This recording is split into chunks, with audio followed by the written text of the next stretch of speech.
Oke, hari ini kita akan review headphone wireless di budget 600 ribuan yang kualitas suaranya bagus banget. Ini ada Soundpeats Space Pro. Hi, how are things going? You're watching Fananagunson's YouTube channel. This is Fananagunson's YouTube channel.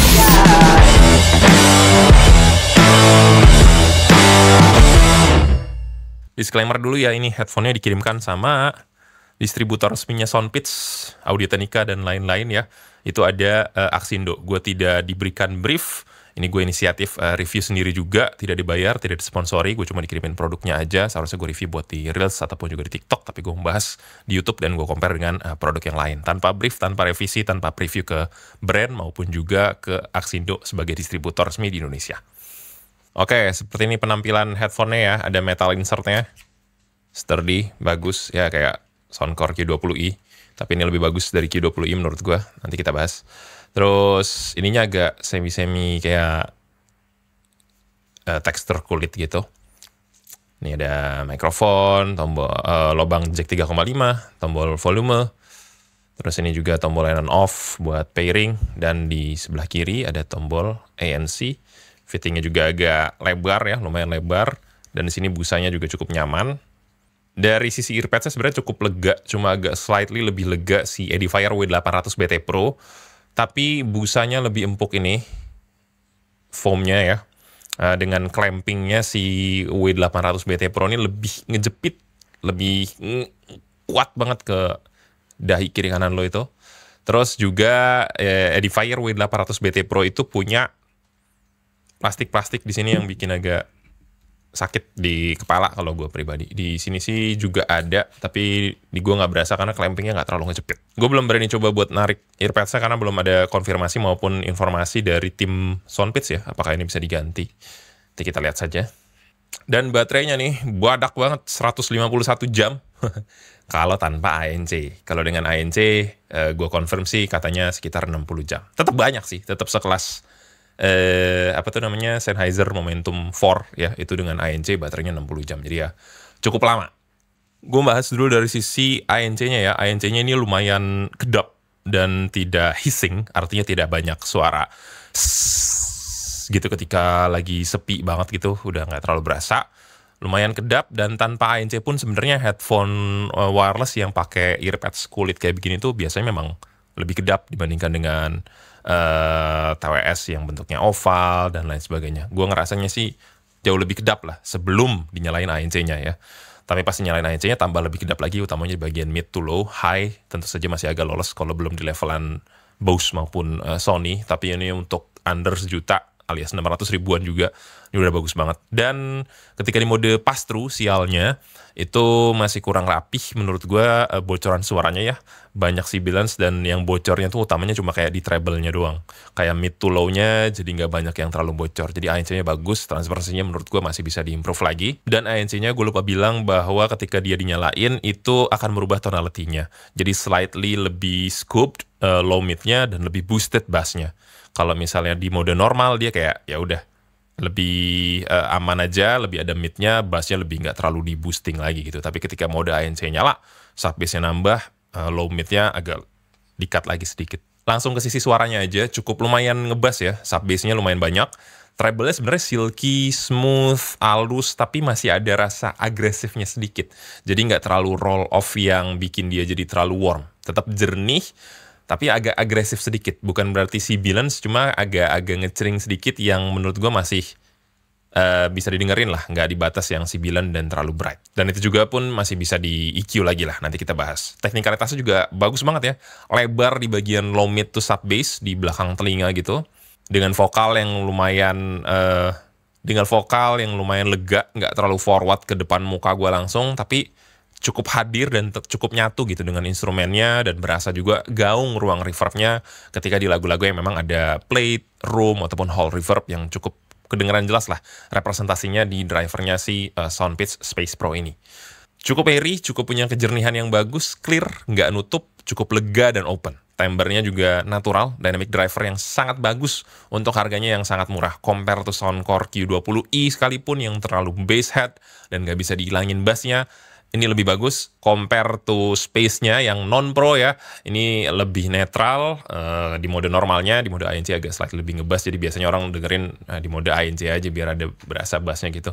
Tapi ini driver jauh lebih bagus, teknikalitas lebih mantap, lebih lebar, lebih luas dibandingkan dengan si Soundpitch Space yang biasa ini. Timbernya bagus banget. Bukan timber kayak dynamic driver yang ditemukan di headphone pro gitu, belum sampai situ mungkin ya. Tapi untuk headphone consumer wireless 600.000 dia udah ngeset benchmark terbaru dari sisi teknikalitas yang lumayan luas, lumayan fun, lega, rumblingnya berasa, lebar sekali, terus juga vokalannya enak, mid range-nya enak gitu ya. Kekurangannya menurut gue treble-nya bisa di-cut sedikit ya, bisa di EQ sebenarnya, bass-nya juga bisa gue koreksi sedikit di EQ juga. Jadi ini teknikalitas bagus, driver bagus, suaranya enak banget dan cocok untuk budget 600.000. Dia ngeset standar baru lah untuk punya teknikalitas yang bagus, didukung pula dengan codec LDAC ya yang bisa dinyalain dan matiin tergantung lo butuh mode multipoint atau enggak. Dari sisi volume linearity menurut gue bisa di moderate aja kalau lo mau nyantai-nyantai, bahkan nggak perlu dikurangin sebenarnya treble kalau dengerin di moderate ya. Tapi kalau lo pengen dengerin agak kenceng-kenceng, pengen agak fun atau pengen lebih muncul lagi mid range-nya di 1 kHz-nya, di body ataupun energi vokalnya biar lebih kedengeran, nggak isinya tuh cuma airy ataupun nafas dari vokalisnya, ataupun nggak cuma isinya simbol doang gitu ya. Kalau lo mau agak kencengin dikit bisa, tapi di cut di 7 kHz ke atasnya itu lebih aman. Dan gue juga bikin EQ-nya nanti gue kasih lihat di aplikasinya ya. Ya, ini dia aplikasi dari Soundpitch ya, namanya Pitch Audio, ya. Ada pengaturan noise cancellation, kemudian transparency, dan juga mode normal. Cuma ini bisa diotak-atik sendiri juga dari headphone-nya langsung. Ada gaming mode, terus juga ada movie mode, ini kayak nambahin immersiveness, ada beda-beda tonalnya sedikit juga. Gue nggak pernah nyalain dua ini. Kemudian di sini ada dual device connection. Ini kalau dinyalain, lo dapat notifikasi bahwa LDAC-nya mesti dimatiin. Jadi lo cuma bisa nyalain multi-point connection atau dual device connection ini kalau LDAC-nya mati, alias di mode AAC. Nah, sialnya di mode AAC itu berasa sekali. Ini salah satu headphone yang sangat berasa AAC-nya. Jadi kalau di mode dual device connection, treble-nya jadi hancur. Jadi lebih compressed, dan compress itu berasa, dan menurut gua di kuping awam pun noticeable. Ini tidak terjadi di headphone bagus yang gue coba ya, mau itu Bose, Sennheiser, ataupun Sony. Kalaupun AAC-nya gue pindahin ke LDAC ataupun AAC-nya gue pindahin ke aptX adaptive maupun aptX lossless, itu berasanya masih kayak agak beda-beda tipis karena drivernya emang bagus, Bluetooth receiver juga emang bagus.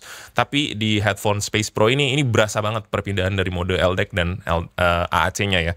Jadi ya keep in mind aja kalau lo mau dual device connection, lo matiin LDAC-nya, AAC-nya tuh bakal berasa crushed, compressed. Tapi di mode LDAC-nya menurut gue cukup airy, cukup jernih dan lega. Oke, kita langsung ke EQ. Itu kalian bisa pencet tombol yang di tengah bawah ini, ada adaptive. Ini kayak lu disuruh dengerin sendiri, nanti kayak ada survei gitu buat dengerin EQ-nya cocok buat lu yang kayak gimana. Tapi menurut gue sih kurang berhasil. Terus menurut gue yang paling oke dari preset bass reduce, karena bassnya lumayan banyak. Kalau gue custom sendiri, sependengaran kuping gue pribadi subjektif ya, kira-kira gini gue bikinnya. Karena mid bass sampai agak banyak, jadi gue cut. Terus treble juga gue cut sedikit aja, biar kalau gue dengerin di volume agak kencang tuh masih bisa nyaman gue dengerinnya. Jadi treble sebenarnya cukup airy, cukup nggak terlalu smooth sih, cukup agresif. Tapi ketika gue roll sedikit di 7 kHz-nya ini, jadi lebih aman di kuping gue. Ini kalau kalian mau contek bisa screenshot aja di sini. Ya improvementnya dari seri yang awal ini menurut gue jauh lebih berasa ya, drivernya jauh lebih dewasa menurut gue. Kalau dihargain 1 juta pun menurut gue masih bagus gitu. Cuma dari sisi transparansinya menurut gue masih agak kurang. Terus performa ketika pindah ke mode AAC-nya terlalu downgrade suaranya, jomplang banget gitu. Terus juga ya mungkin belum dapat casingnya kayak Earphone Wave Pro, tapi fittingnya masih lumayan oke, suaranya sangat oke. Drivernya bakal improve banget kalau lu upgrade dari yang Space biasa ke Pro ini. Menurut gue nggak perlu di-compare lagi sama Soundpitch Space yang biasa, sama Soundcore Q20i pun menurut gue juga lebih bagus dua ini, sama W700 NB, W800 BT Plus dan lain sebagainya. Pokoknya lebih bagus dua inilah untuk di budget gope tuh 600 sih sebenarnya ini dua ini. Jadi so far gue pegang ini sebenarnya 600.000, tapi sekarang ada Space Pro, kita bandingin. W800 BT Pro agak slightly lebih neutral sedikit, dan dia punya custom EQ tapi nggak parametrik ya, nggak kayak W830 NB. Jadi ini fixed graphic EQ, sebenarnya cuma ada low, mid, mid high high. Ini mungkin 2 ini shelf, mungkin 2 ini bell. Cuma nggak tahu di frekuensi berapa. Kira-kira gue bikin seperti ini. Nongolin midnya sedikit lah. Si W800 BT Pro ini slightly lebih mid centric, nggak terlalu piercing juga high-nya. Dan juga punya EQ yang custom tadi gue bikin agak cut sedikit aja biar nggak terlalu ngecering ya. Default bassnya si Space Pro agak lebih banyak dibandingkan dengan W800 BT Pro. Mid to sub bassnya tetap bisa gue cut ya dan jadi lebih balance. Tapi by karakter drivernya, walaupun ada EQ pun tetap ada punya karakter masing-masing ya, dimana si Edifier lebih mid-centric, lebih vokalnya tuh lebih forward lagi, nggak terlalu tebel, nggak terlalu dalam, dan Soundpitch punya bass authority yang lebih dalam, lebih tactile, lebih bulat ya, fun, dan soundstage juga lebih megah. Pokoknya lebih luas di sini across all frequency. Mau itu di high, di mid, detail dan separasi juga menurut gue teknikalitasnya slightly lebih bagus si Soundpitch Space Pro. Kalau digambarkan kira-kira si kelebaran low frekuensinya Soundpitch Space Pro itu lebih lebar dan agak slightly di belakang telinga ya. Di lower frekuensinya, di sub bass-nya, dalam, gebuk gitu, dan vokalnya juga nggak terlalu forward ke depan, tapi lebih spacious, kedengarannya agak menyatu dengan instrumennya dan punya gaung reverb yang lebih kedengeran gitu separasinya. Ruang soundstage-nya menurut gue tetap ada kelegaannya seperti inilah. Mengiringi juga sih vokalnya ya, tidak terlalu forward sih vokalnya. Nah si Edifier W800 BT Pro itu lebih deket vokalnya, mid range-nya lebih maju ya. Jadi lebih menyatu. Soundstage sebenarnya oke-oke aja. Imagingnya sih sebenarnya oke-oke aja. Cuma soundstage tadi tidak selega si Soundpitch Space Pro. Kira-kira kalau digambarin nih pura-puranya ya, ilustrasinya seperti apa ya, ini gue buat seperti ini. High-nya juga si Space Pro ini lebih detail dan lebih nggak kompres juga. Apakah mungkin juga karena faktor LDAC-nya, gue juga kurang tahu. Harusnya ketika di mode AAC itu biasanya kualitasnya harusnya nggak terlalu beda jauh. Kayak di headphone kayak Sony Ultware, Sennheiser Acentum, Momentum, Bose Quiet Comfort Ultra. Itu gue coba di mode AAC, tuh LDAC ataupun tuh aptX-nya tuh nggak terlalu beda jauh. Cuma di sini ya berasa banget. Dan ketika si Soundpitch ini di mode LDAC, dengan Edifier di mode AAC, dia nggak bisa diganti by the way. Kedengeran jelas ini high-nya lebih kompres, lebih data, lebih digital gitu, lebih kurang high-nya tuh kurang lebih kebuka gitu, kurang detail lah, kurang halus gitu. Ancur-ancur dari si simbalnya, nafas-nafas itu jadi kayak simbal tuh kayak harusnya ces, ini kayak ces gitu. Kayak nafasnya juga nggak, tapi ada begitu-begitunya ya, suara-suara data, simulasi data, suara digital kompres tuh ya, kira-kira artefak kita nyebutnya, ya seperti itu. Jadi overall suaranya menurut gue lebih bagus si Soundpitch Space Pro. Gue yakin juga orang akan lebih suka suaranya si Soundpitch Space Pro lah. Tapi kalau lu lebih demen W800 BT Pro karena looks-nya ya tetap bagus juga, ini suaranya tetap jadi andalan juga di 600.000. Apalagi misalnya HP lu cuma bisa AC kayak misalnya di iPhone gitu. Satu lagi teknologi Edifier yang menurut gue bagus banget adalah mode kabel Type-C. Dan ini si Soundpitch Space Pro cuma ada mode kabel jack 3,5. Jadi ini analog, mati, tidak ada ANC, DAC yang kedeteksi. Sedangkan Edifier W800 BT Pro persis kayak Sennheiser Acentum ataupun Momentum 4. Dia bisa ANC-nya nyala, EQ-nya nyala, dipakai sembari ngecas ketika lu nyolok HP ataupun nyolok laptop ya. Lu nggak butuh kabel jack 3,5 lagi, lu cukup bawa kabel Type-C aja kemana-mana. Itu juga biasanya orang bawa kabel Type-C ya untuk ngecas HP-nya, ngecas laptopnya juga bisa. Dan ini bisa dipakai juga kalau lagi nganggur, kabel Type-C-nya buat ke headphone ini buat dipakai sembari ngecas. Itu mikrofonnya kedeteksi di input ataupun juga di outputnya sebagai output deck dari headphone ini ya. Itu fitur yang paling gue suka banget dari headphone wireless sebenarnya saat ini adalah penggunaan kabel Type-C, yang mana suara driver tidak berubah ketika di mode Bluetooth maupun juga di mode wired-nya. Ketika di mode wired versi Type-C itu selalu kurang lebih sama, bahkan high-nya lebih detail lah karena nggak terlalu kompres dari Bluetooth. Sedangkan kalau misalnya mode kabel jack 3,5 itu ANC, DAC, EQ mati semua ya, jadi suara belang. Beda banget. Kok di mode kabel jadi lebih jelek ya dibanding mode Bluetooth-nya? Itu karena headphone Bluetooth sebenarnya dipakainya secara Bluetooth, secara wireless digital. Dan kalau misalnya lu pakai kabel Type-C sebenarnya kurang lebih suara sama karena ANC, DAC, EQ-nya nyala semua. Jadi suaranya tidak jomplang gitu ketika di mode kabel yang 3,5. Itu fitur andalan utamanya dari si Edifier maupun juga Sennheiser Acentum dan Momentum 4. Recommended or not, gua taruh di recommended. Mungkin nggak highly, tapi untuk 600.000 it's worth it man. Ini drivernya bagus banget menurut gue, tinggal di EQ aja sedikit, kurangin bass, menurut gue udah cukup banget, bagus banget. Ekspektasi, mid expectation, dia set the new benchmark buat di 600 ribuan. akan lebih komplit kalau misalnya dia bisa mengimplementasikan si fitur kabel Type-C. Menurut gue itu bagus banget dari Edifier maupun Sennheiser.